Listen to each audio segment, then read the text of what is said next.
Hey guys, welcome back. In this video, I'm gonna show you how to see your like posts on Instagram.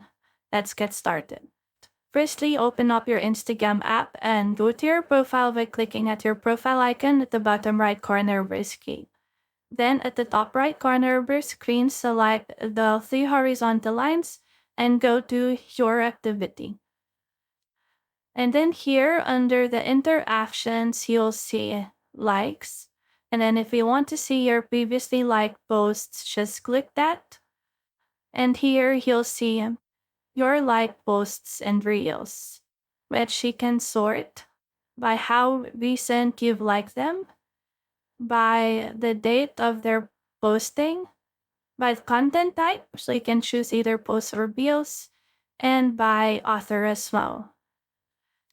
And then if you want to unlike any post, just click select and then click the post or the reel that you want to remove from your likes and then click unlike at the bottom of your screen. And that's how you can easily see your like posts on Instagram.